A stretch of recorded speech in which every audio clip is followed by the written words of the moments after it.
प्रसिद्ध होणार आहे। मुंबई, पुणे, ठाणे, नाशिकसह अ, ब, क वर्गातल्या महानगरपालिकांचे प्रभाग आज कळतील।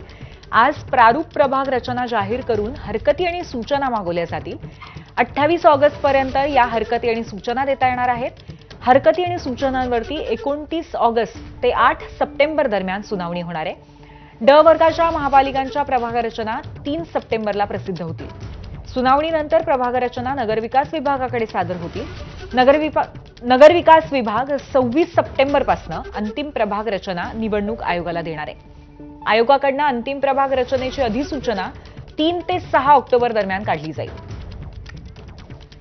आपले प्रतिनिधी वेदांत नेब आपल्याला या संदर्भात सविस्तर माहिती देतील। वेदांत, एकंदरीतच प्रभाग रचना आणि त्याचबरोबर त्यांची पुढची प्रक्रिया या संदर्भामध्ये काय सांगता येईल?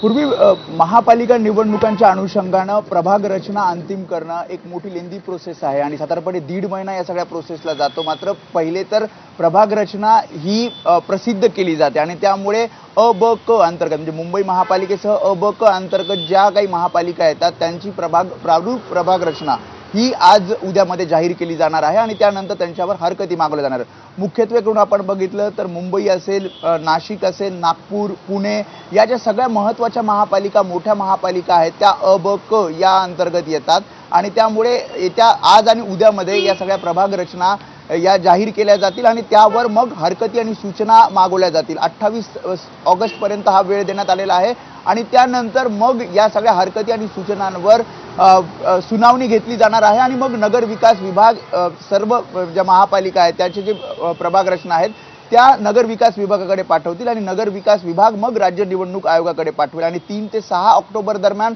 ज्या सगळ्या प्रभाग रचनांवरच्या ज्या हरकती आहेत, सूचना आहेत त्यांचा विचार करून 6 ऑक्टोबर पर्यंत या प्रभाग रचना अंतिम केल्या जाणार आहेत।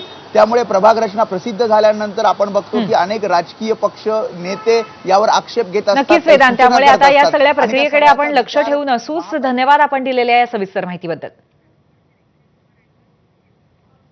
येत्या काळामध्ये भाजप एक नंबरचा पक्ष